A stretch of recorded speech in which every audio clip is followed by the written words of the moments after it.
Today we have some amazing topics to cover. First, we're going to take a closer look at Nvidia. Company just reported earnings. We're going to also take a closer look at some of our favorite ETFs for the semiconductor market. We've seen a lot of kind of excitement for semiconductors, and we're super happy to see that. So obviously, instead of investing in maybe one company, we're going to kind of talk about some of the ETFs that might give you some exposure in the space. Next, we're going to take a closer look at some market overview. First, we're going to take a closer look at the memory market. Then we're going to take a closer look at ASML. The company just had their Investors Day presentation, and they shared a lot of great insight for the overall semiconductor industry.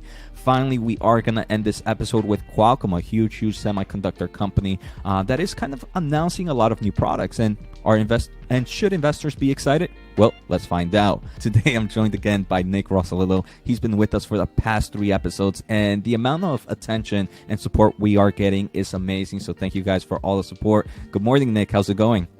Hey, Jose, I am good. Thanks again for the invite. And yeah, for sure, everyone, thank you for the support. We really appreciate it. And you mentioned the traction we're getting in the chip, around chip stocks, Jose. That is super great to see because as we've seen the market kind of rebound in recent weeks, like we've kind of been talking about and expecting, chip stocks have been really killing it. So that's awesome to see the interest. Definitely. And if you guys want to learn more about Nick, make sure to check out the link below. It's to his YouTube channel. He has a lot of great content. Also, you can find him on Twitter, and he writes numerous articles about this space on The Motley Fool. So just Google his name, and I'm pretty sure you will find a lot of places to read his content. All right, so the first topic we're going to take a closer look at is Nvidia earnings. This is probably one of my favorite semiconductor companies, especially with the overall growth opportunities. Nick, I do believe you are a shareholder here. If I may ask, is this a company that holds a good portion in your portfolio? Is it something of more just because it is a growth opportunity, it has kind of more of a controlled position? No, I've been an Nvidia shareholder for many years. It's one I continue to add to on like a monthly or quarterly basis. I keep adding, and especially on the dips, I especially add, like right now. And even with the stock getting wiped out pretty good this year, it's still one of my top 5 holdings in my portfolio. So if we jump in real quick to their earnings, Nick, we can see, I want to say, I personally thought this was a boring earnings, and I think that's a great thing. I don't think there was anything too crazy, and that's what I wanted, right? Because the past few quarters have been, hey, especially the last quarter was like, hey, the consumer market is ending, game over. The one before that, I think, was the end of the crypto market, right? So it's been nonstop kind of, I want to say, just surprise after surprise. So I think it was great that this earnings was kind of on the boring side. They do talk a little bit about kind of the harm or kind of the issues happening with the regulations the United States is kind of doing. But again, it wasn't as big as maybe we previously thought it was. Any thoughts? Did you think, was there anything surprising before we take a closer look at earnings that really kind of grabbed your attention from this earnings call? You're absolutely right. Maybe the surprising part was there was nothing surprising. They did mention, like you said, the weakness in China, and you're going to talk about this in a moment, the write-down in the data center segment that hit gross margins. But again, like we expected it was going to happen because of the U.S. regulations. Nvidia kind of gave us some hints on what was coming, and it wasn't too bad. So boring is good in this type of market environment for sure. Before we go any further, make sure to hit the thumbs up as it does help us grow our overall audience. Also, don't forget to hit the subscribe button, and let's take a quick listen to today's sponsor. I do want to thank the Motley Fool for sponsoring this video, and make sure to check out fool.com/Jose to get the top 10 stocks to buy right now. Also, if you want to learn more about Nick, make sure to check out his YouTube channel. The link is down below. Definitely, Nick. And if we take a closer look at that kind of performance by market, we can see data center is still the largest portion of this company's total revenue, now by far the leading. It was up 1% year over year. We're going to take a closer look at some of their notes that they mentioned why quarter wasn't that strong, but we can see year over year was up 31%. Obviously, the big elephant in the room was the gaming market, $1.6 billion roughly, down 23% quarter over quarter, down 51% year over year. This was to be expected, right? We knew this kind of consumer with the over inventory and also the lack of demand from the crypto side. They're kind of GPUs were being used for crypto mining also has hurt this kind of growth. So definitely nothing surprising there in the gaming market. It unfortunately sucks to see it down that big, but I do believe we're kind of getting to the bottom to some extent, and we're going to take a closer look at their guidance, which kind of confirmed that a little bit. The automotive market was 251 million. Even though it's super, super small, it was up 14% quarter over quarter and 86% year over year. I do believe the automotive market is gonna continue to grow. I do believe eventually, I want to say maybe in the next 2 to 3 quarters, it would actually it would have about a $1 billion annual run rate. To some extent, we can see last quarter was 220 million. I wouldn't be surprised if in the next 2 quarters we see this being a $1 billion annual run rate for their automotive segment. Overall, total revenue was 5.9 billion. And it was down 12% quarter over quarter, down 17% year over year. Before we take a closer look at revenue here, Nick, any thoughts? The automotive segment is really interesting. I'm kind of anxious to see how quick Nvidia can make this a $1 billion per quarter business. So like you said, I think maybe in a couple quarters, maybe annualized run rate will hit 1 billion maybe next year, but I think it'll hit 1 billion a quarter within the next few years. Another interesting thing on the data center, just backing back up to that, Nvidia said that on their earnings calls starting next quarter, they're not going to disaggregate the data center number in this chart that you have presented here, Jose, but I thought it was interesting. They said they're going to start giving some commentary to us on some of the different end uses for this data center segment, because within that there's automotive.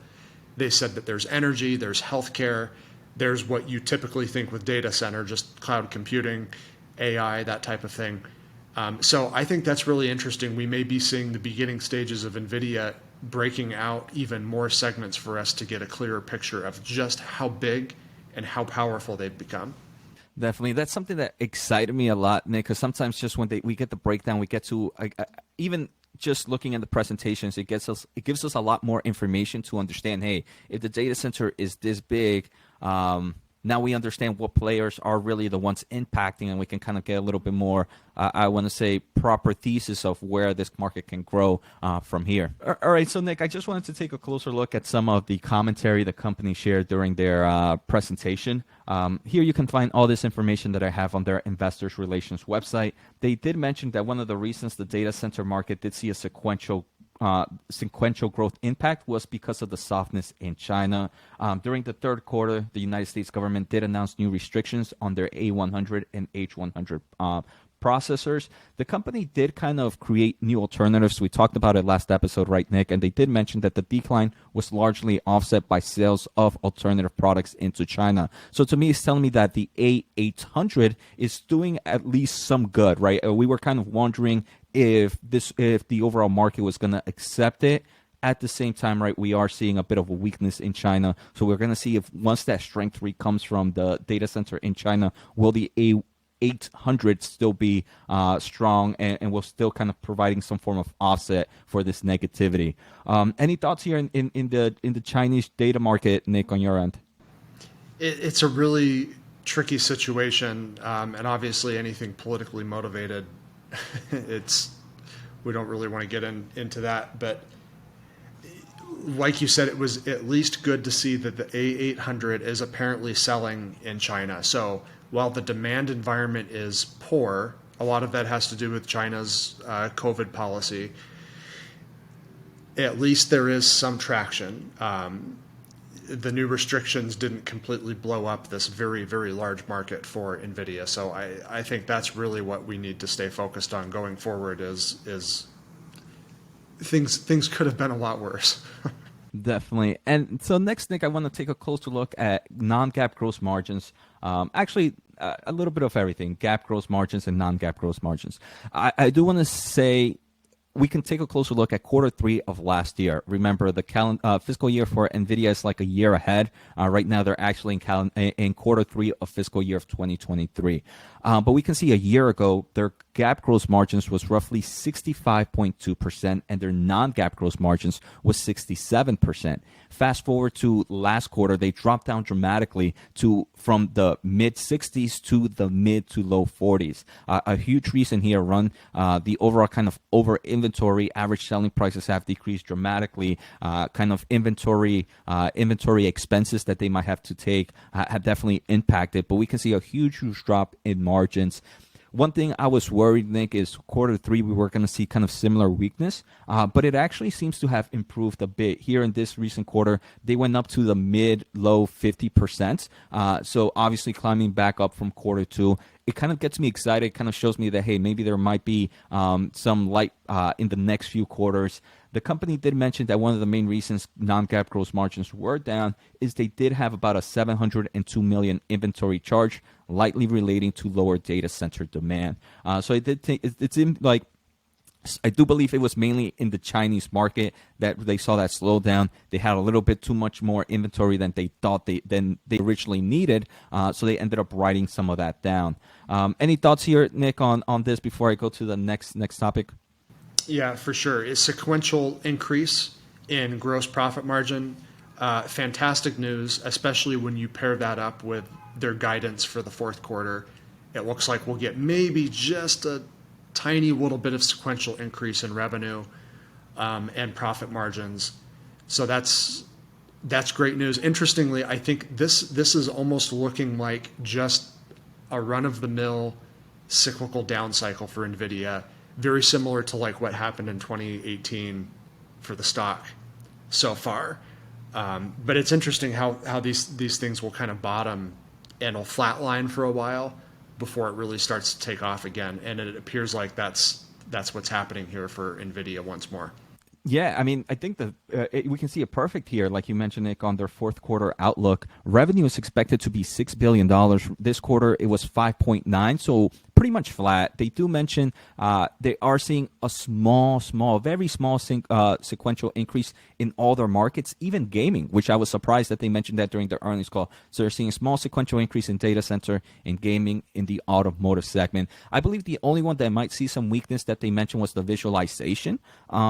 But still, I'm happy to see it kind of flatlining. What also got me excited, Nick, is when they talked about GAAP and non-GAAP gross margins, it goes back up to the 60 percentage points.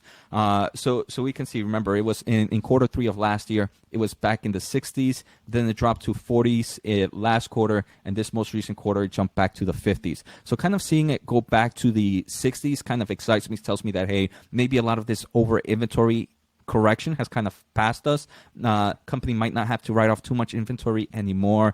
The other thing it tells me is I believe maybe data center, because it's becoming a big play in this company's total revenue, is obviously going to help out with the margins. As we know, the overall margins for the data center segment tends to provide a lot better margins in general compared to like the consumer side. Any thoughts here, Nick? Before I actually have one more thing we can cover about NVIDIA, but before we go there, just want to see if there was anything else you wanted to add. Yeah, no, I think they ripped the Band-Aid off fast, corrected the inventory, and that was the right move. I think 2023, the company returns to growth. Yeah.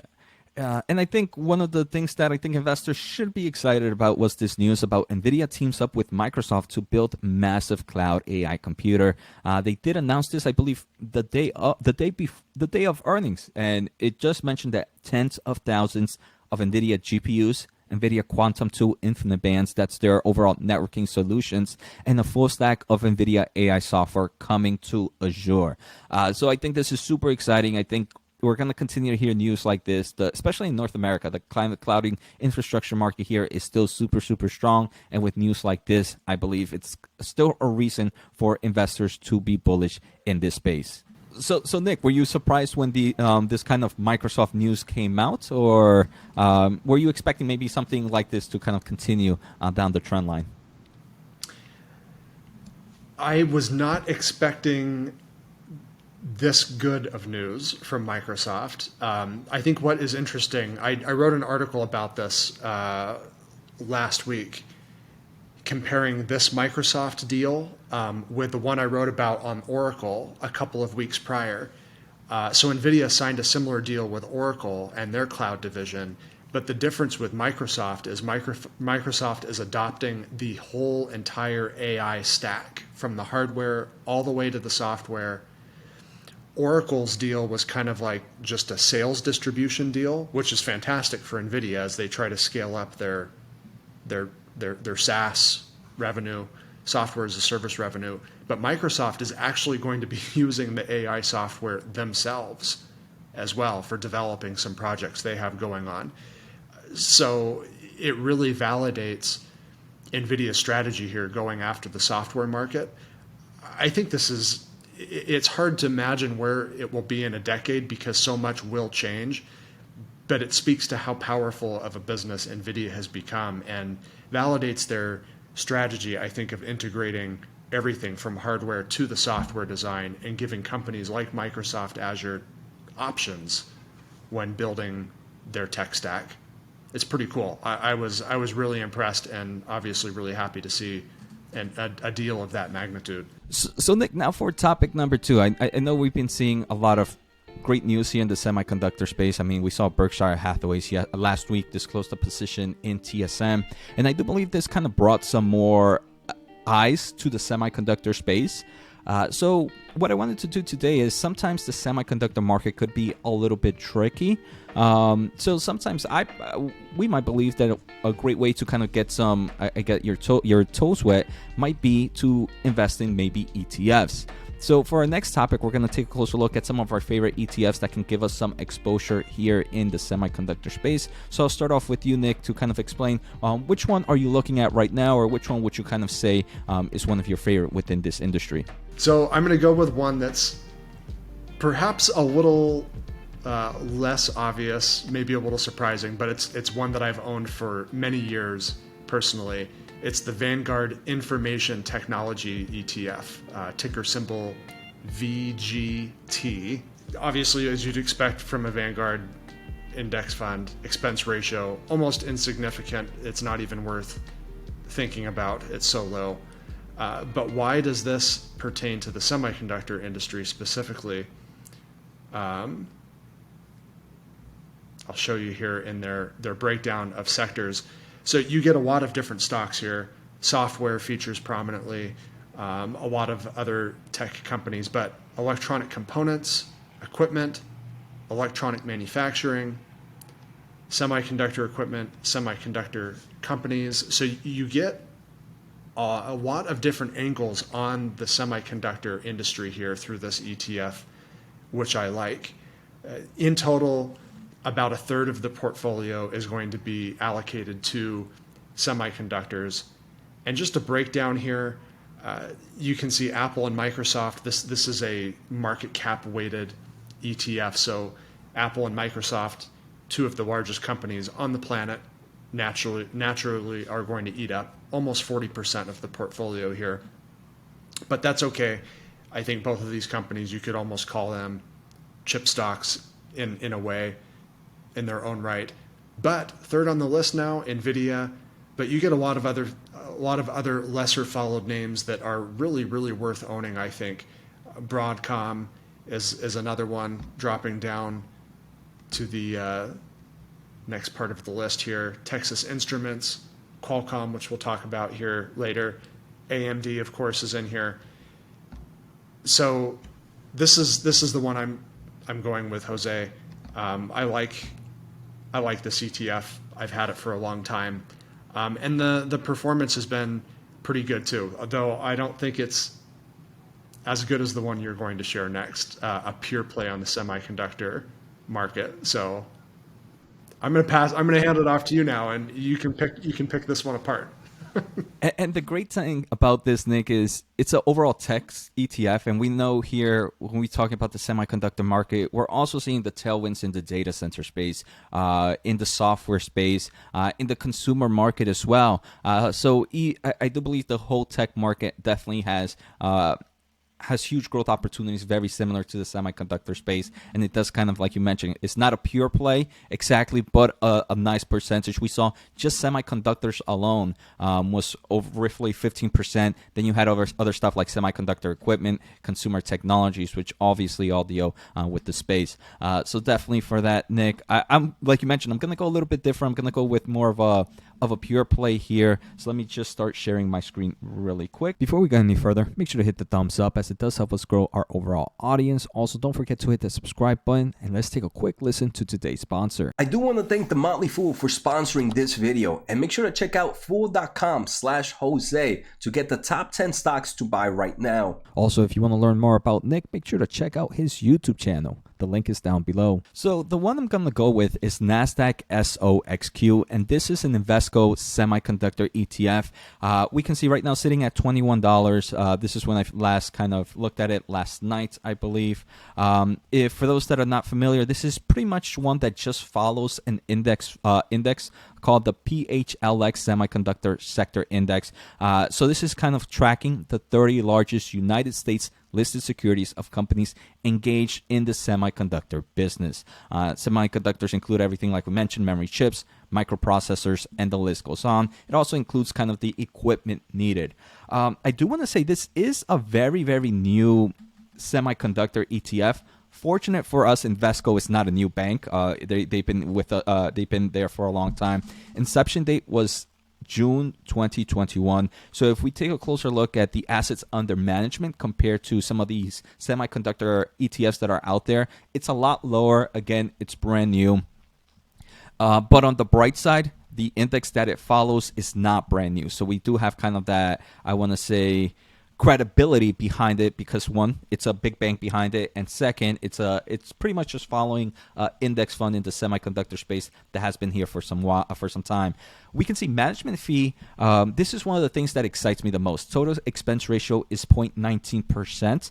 I remembered when they came out, they kind of had a even lower. It was more of like an introductory, hey, come kind of put your money under our ETF, especially since there's a lot of competition here. One way to, I guess, to kind of differentiate themselves is just with lower expense ratio. So 0.19% gets me pretty excited, especially when some of the other semiconductor ETFs are closer to, I want to say maybe 0.35, 0.4%. We can see overall top 10 holdings look pretty good, very diversified.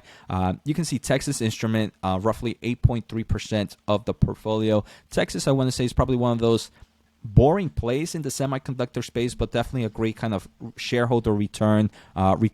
They do a nice amount of dividend and buybacks. The overall analog chips that they provide continue to be super strong. Broadcom is another one. But the great thing is not only do they have kind of like value plays, in my opinion, they also have growth opportunities like Nvidia, like Qualcomm, like AMD. Then they also have kind of the equipment side like ASML and Applied Materials. So one of my favorite things about this ETF outside of that low expense ratio, Nick, is sometimes I like ETFs because it kind of diversifies me in a way. But I like it when the ETF is somewhat concentrated at the same time. So you get a little bit of best of both worlds. So number of holdings is only 30. We can see like the top 5 holdings make up a little bit, roughly 40% of total portfolio, maybe a little bit less, maybe in the high 30s. But regardless, it's like I said, you get I want to say, the great of both ends. You get diversified, and at the same time, you get some concentration, especially in their top positions. I just wanted to take a closer look at that index fund, right? The PHLX Semiconductor Sector. And just, this is a 3-year chart. In the past 3 years, even though it has seen a nice downfall from its peak, it's still outperforming the NASDAQ and the S&P 500. There's a lot of semiconductor ETFs out there that have been here for a long time. I know SMH has been here for over, I think over 20 years or close to that, almost 2 decades. And that one has outperformed the market when we take a closer look at the 5-year, at the 10-year time frame. So to me, the semiconductor market, especially ETF, is a great way to get exposure here, especially where historically it has shown that there is the possibility of it beating the market. Right now, unfortunately, due to the huge downturns, the S&P 500, I do believe, is outperforming it. But I do believe that's just going to give better opportunities for investors that get into the semiconductor space at these prices. The final thing, like I mentioned, I just want to kind of reiterate that this is a new ETF. So with new ETFs, again, lower assets under management, but again, it's a big bank. It's not some random bank that I'm looking at here, and sometimes volume might be a little bit lower here. I did see like their volume was still around 200,000 to some extent, which I think it's okay. Nothing too low, but just kind of keep in mind that before looking a little bit closer into this ETF. There are a few others, but this is the one I enjoy the most. So my pick, Vanguard Information Technology ETF, I think it's up about 45% total return over the last 3 years, beating NASDAQ and S&P, but like you showed there, a pure play semiconductor ETF is really absolutely clobbering the market over the longer term. It will have more severe downturns, like you again mentioned this year, but the upside for these businesses is quite substantial given how important they are in the industry. And so many of these companies have like monopolistic positions within their spaces. There's a lot to like about semiconductor businesses if you're an investor that can tolerate drawdowns like we've seen this year. The businesses are fantastic if you plan on holding for a multi-year horizon. Great insight there, Nick. And yeah, that's definitely something I forgot to mention, the overall volatility that comes with the semiconductor space, especially how we're seeing it right now. Also, to other viewers watching, let us know in the comments below, maybe what are some of the ETFs that you guys are invested in to kind of get exposure into the semiconductor market. We always love to learn more, and maybe we might find one that we personally didn't follow too much. So make sure to let us know on the comments below. All right, Nick, so for topic number 3, I want to take a closer look at the memory market. Memory, for example, goes in everything, but more importantly in a lot of consumer products. So the memory market, unfortunately, has seen a bit of a downturn. We've seen kind of stock prices from companies like Micron Technology, which pretty much that's all they do, right? The memory sector. So let's take a closer look at some information we have here. So TrendForce did a recent article here explaining the overall market for DRAM, a portion of the memory market. And they mentioned due to falling shipments and prices, global DRAM revenue for the third quarter of 2022 showed quarter-over-quarter drop of almost 30%. Those drops haven't been seen since kind of 2008. So obviously articles like this might kind of get us a little bit worried about the memory market. We can see they also kind of shared some great insight of the top players here. Number 1 is Samsung. Number 2 is SK. I don't know if it's Hynix or Hynix or any of those. It's Nick, Hynix. would you happen to know? Hynix, is it? Thank you. We can see, right, those quarter-over-quarter drops, and we can see the overall market shares. Number 3 is Micron. That one was down roughly 23.3%. So we can the other 6 I want to say are not many investors might know. I want to say the top 3 are probably the ones we hear the most.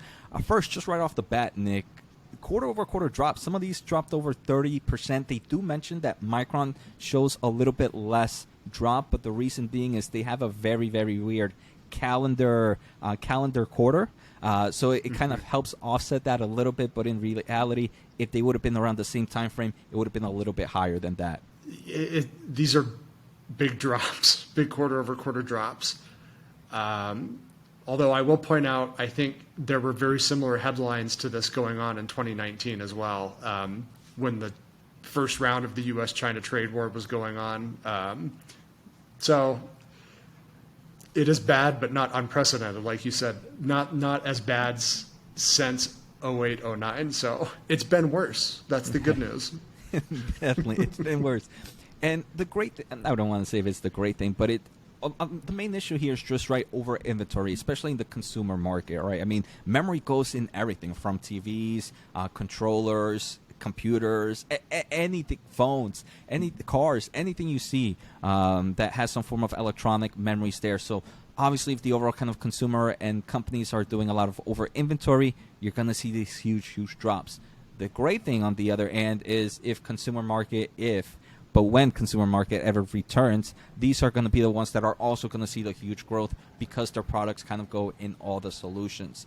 They do kind of mention a little bit here. I highlighted some of the great points. First, they do mention that right now, the quarter-over-quarter decline in contracts prices widened to the range of 10 to 15%.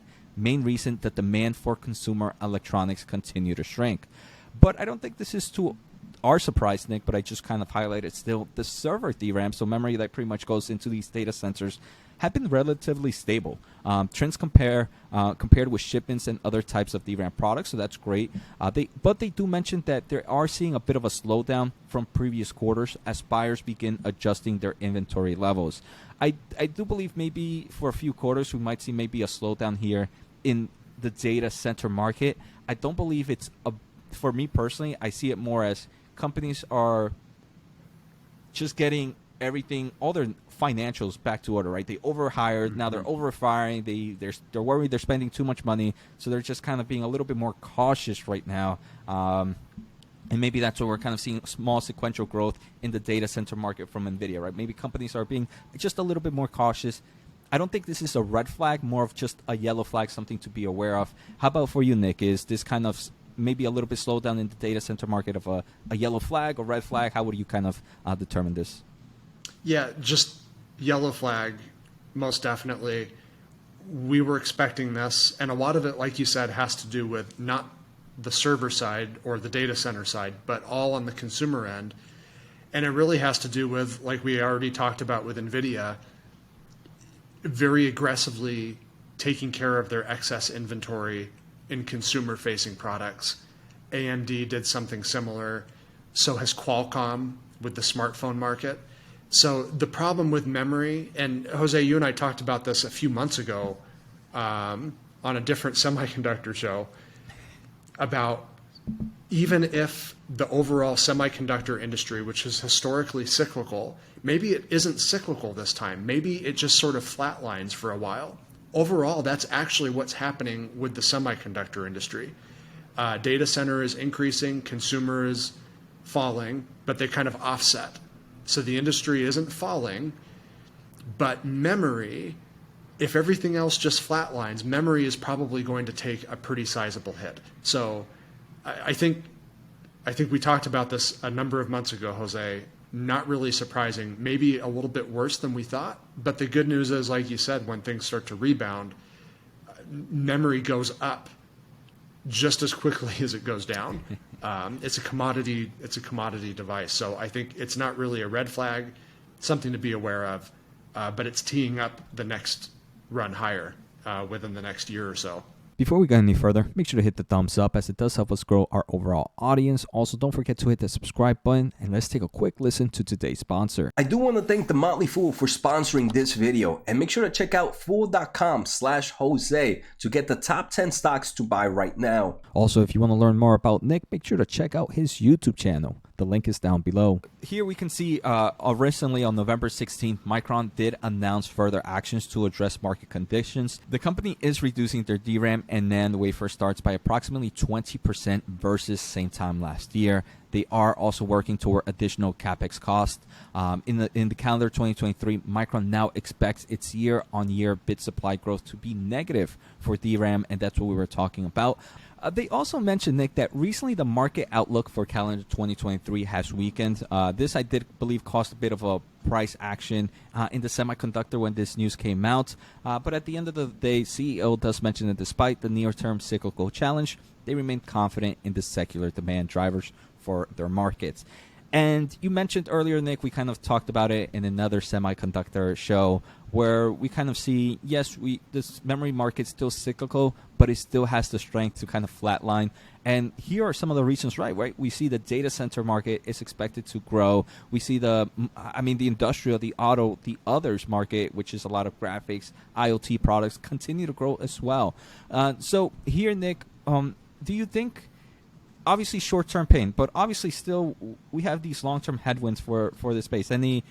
Has those thoughts changed your mind at the moment, or? I think in the last slide you showed, Jose, they mentioned supply growth is going to decrease in 2023.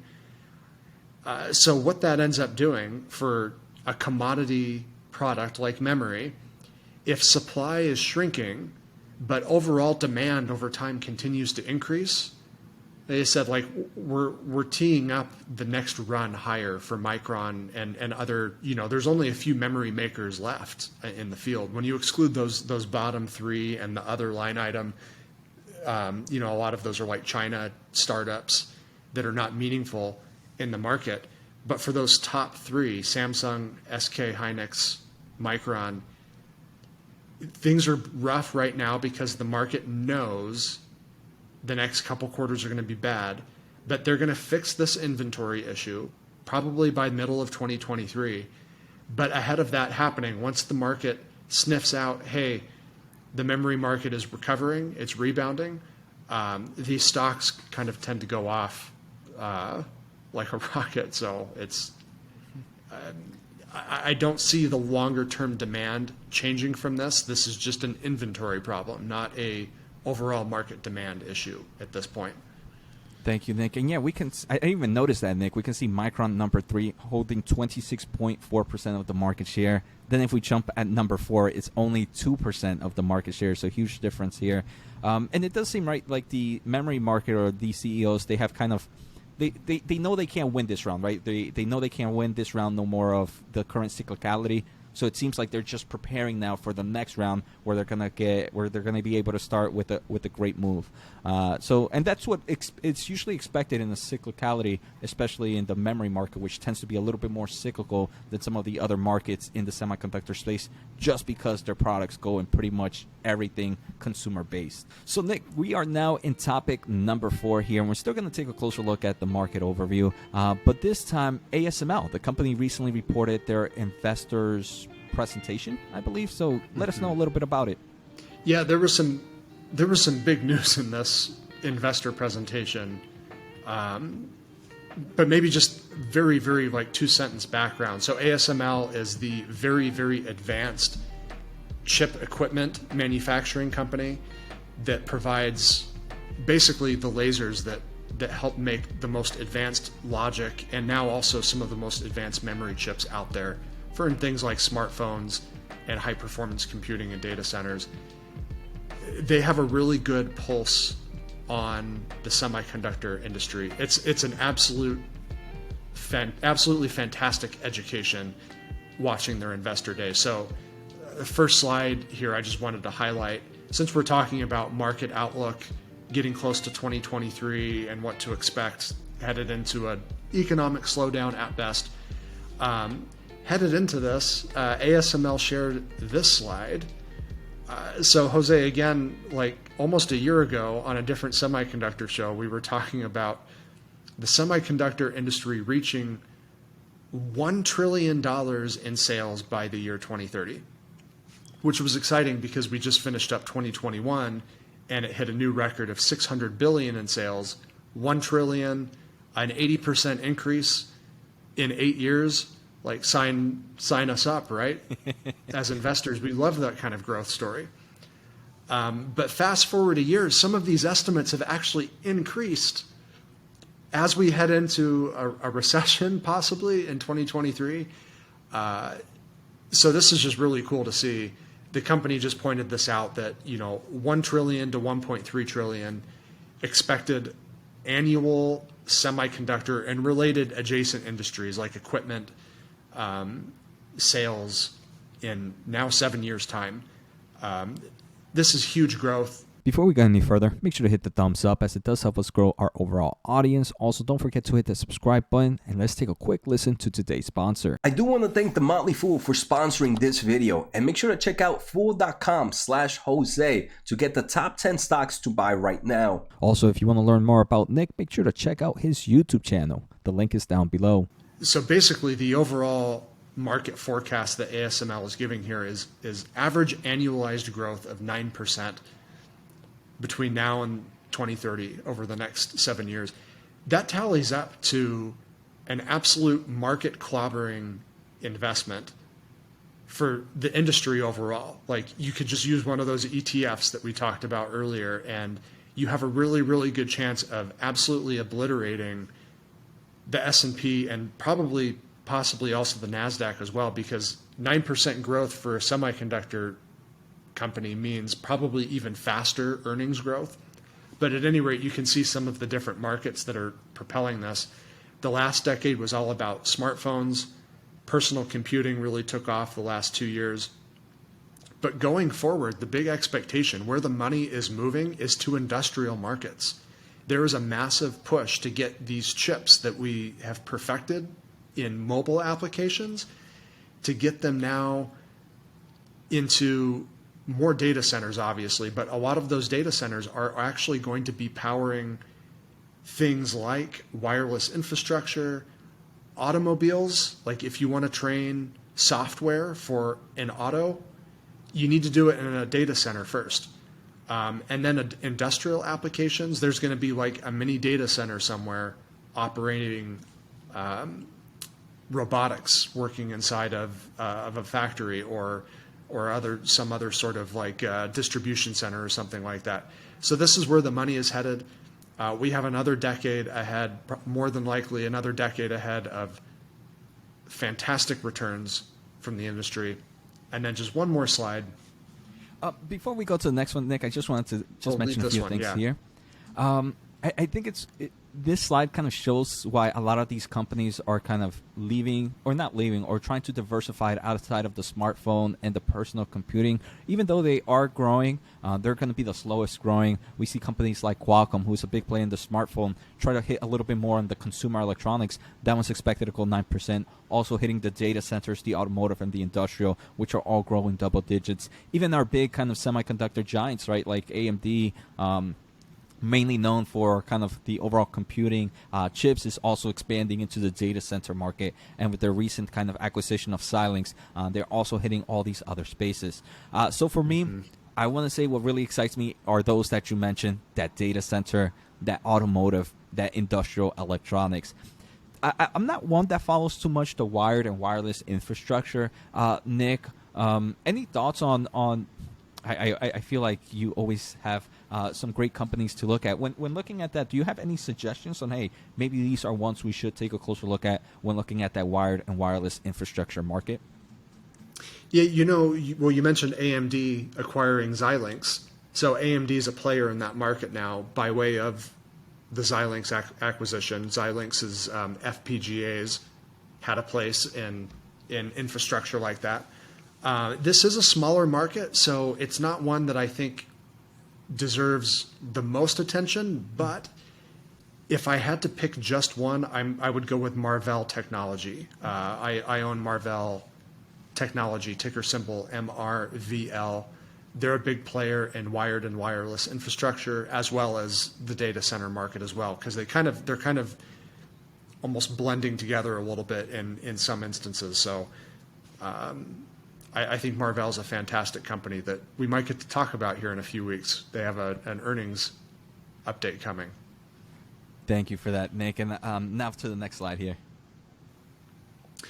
So this is, again, just an interesting slide that shows where some of the growth is coming from. I think what's interesting here, Jose,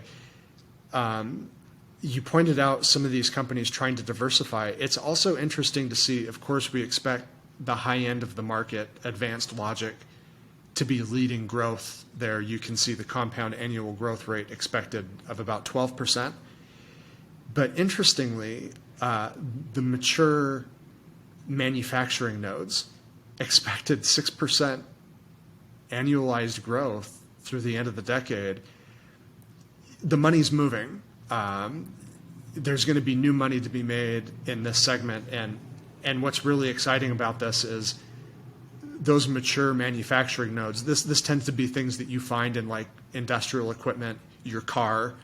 If you start ripping electronic equipment out of your car, this is what that mature block is referring to.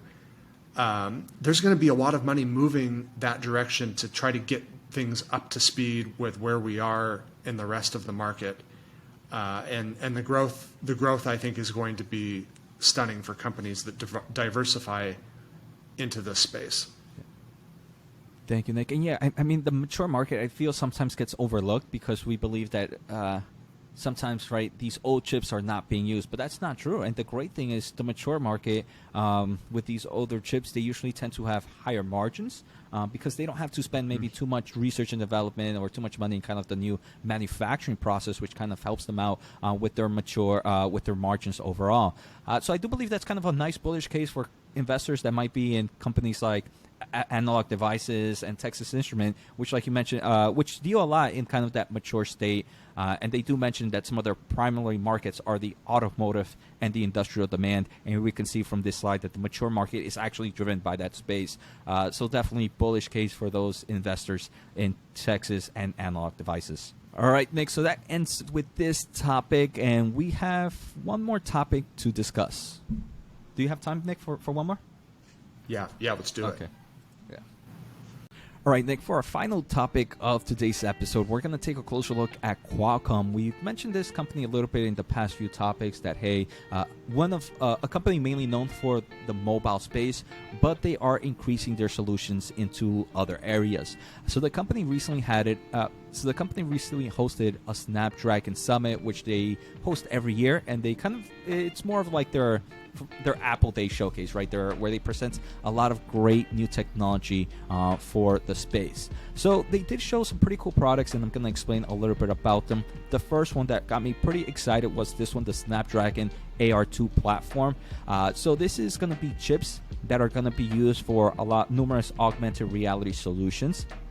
They haven't really mentioned too much, but if we take a closer look at this slide to our right, we can see some big players here: Lenovo, LG, even Vuzix, which is a big player in the kind of industrial smart AR glasses products. So they have created new chips. One thing we're seeing right now, Nick, is chiplet. So the Lego of chips, maybe the core processor of the chip is smaller, and maybe some of the other components don't need to be as small. We're seeing a lot of big players do that. AMD, I believe Nvidia, even Intel. Snapdragon is doing the same. This is built on their ground up multi-chip architecture. So it overall helps out with numerous things. One of the few things they mention is it helps them make smaller PCBs, so it is thinner and lighter, lower power than the XR2, which is kind of used for augmented reality before then. And we can see there's one of the great things about this is this technology. One way they're keeping it very low or very good in power efficiency is they're transferring the data to some form of host, either being a phone, a computer, to do all the kind of computational. And we talked a little bit about this, I believe, 2 weeks ago when we did the Internet of Things show. So we can kind of see it here in real time.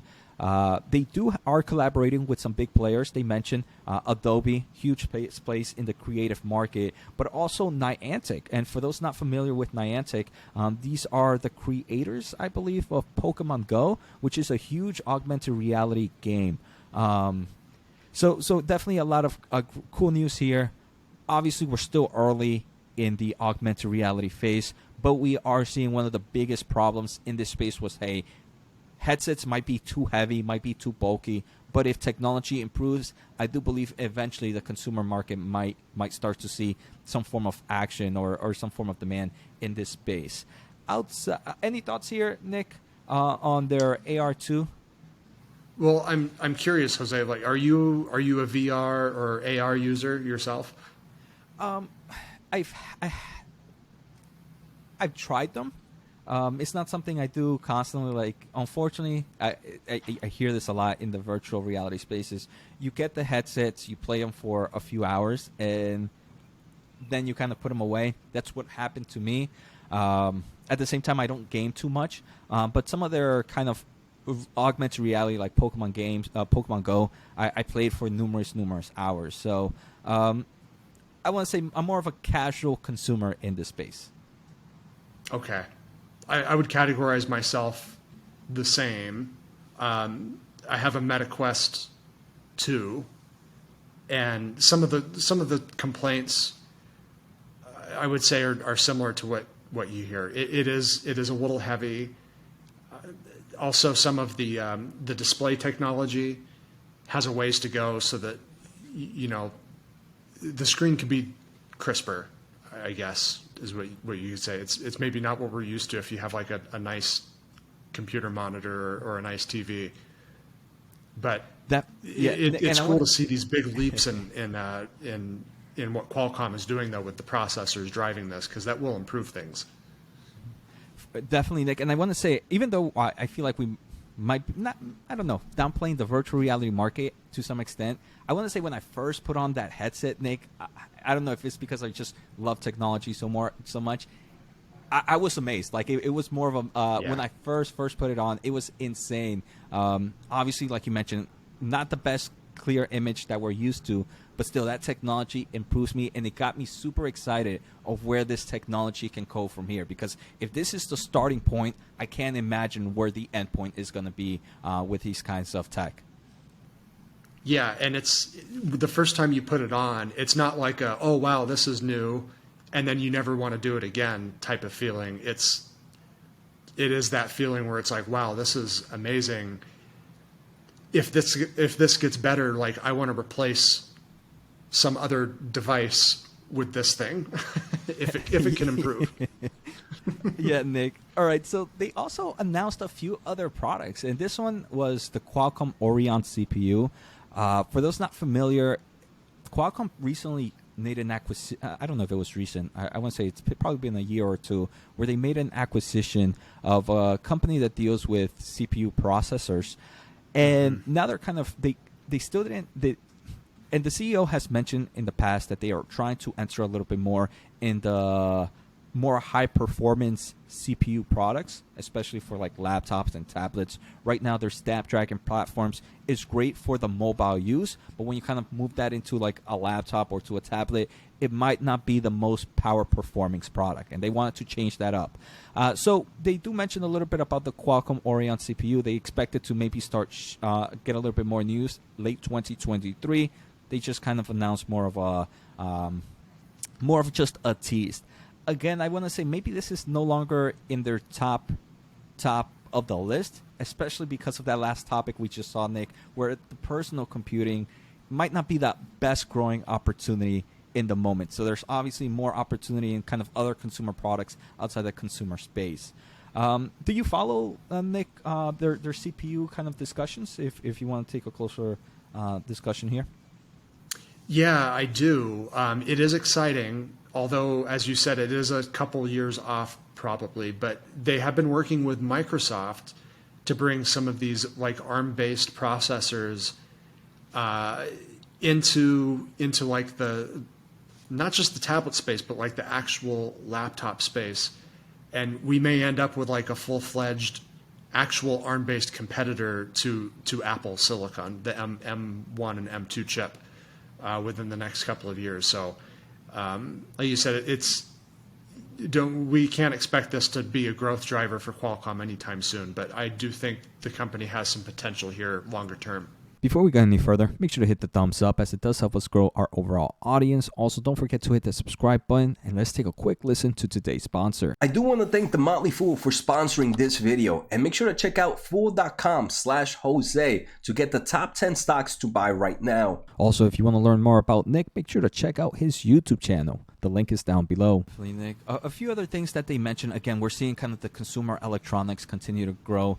They announced new solutions for they have chips that deal with the sound or the audio in a lot of our devices. Here we can see audio boxes, headphones, everything, earphones, everything. So they mentioned new solutions here. One thing that I thought was pretty cool, obviously they kind of create the hardware, right, Nick? But they also have software solutions. And one of the things that I've always wondered when something like this would come out, I don't know if there's something like this in the market right now, but they're doing audio sharing and broadcasting. So one thing that if, let's say, I have a cell phone and I'm watching Netflix and I want my headphones on. I don't want to share my headphones, but maybe my wife might want to hear what I'm watching. I don't think there's a way to connect multiple Bluetooth at the moment. Maybe there is. But Qualcomm, with this new audio sharing, you'll be able to connect multiple Bluetooth audio devices to one product, and you guys can both be listening to the same device.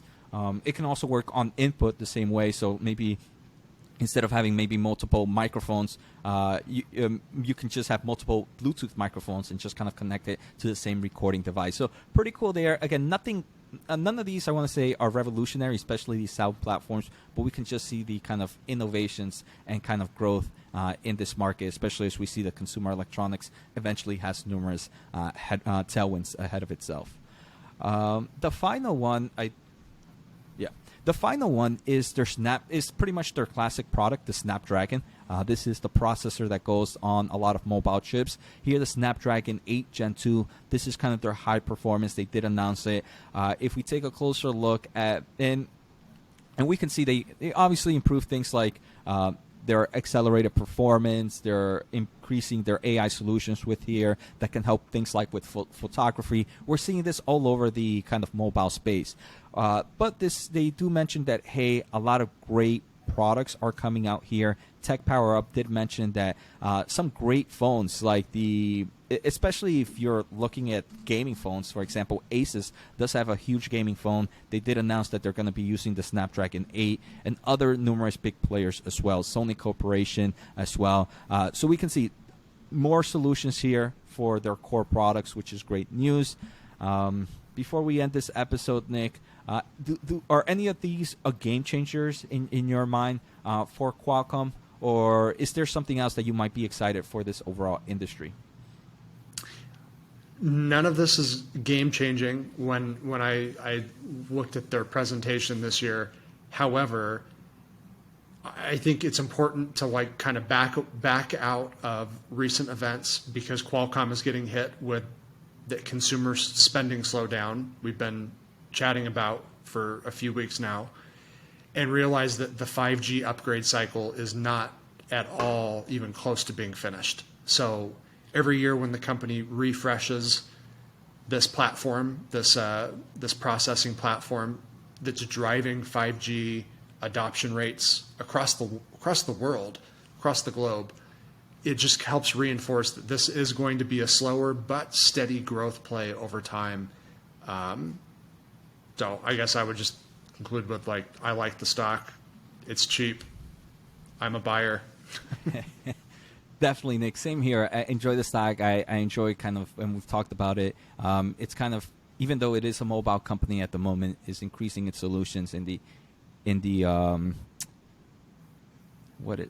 industrial market. We're also seeing kind of more solutions in the overall telecommunication, automotive, for example, Internet of Things. And agree with you. Nothing here I thought was crazy. It's just great to see them improving their technology. Obviously, you don't want them to technology to be flatline.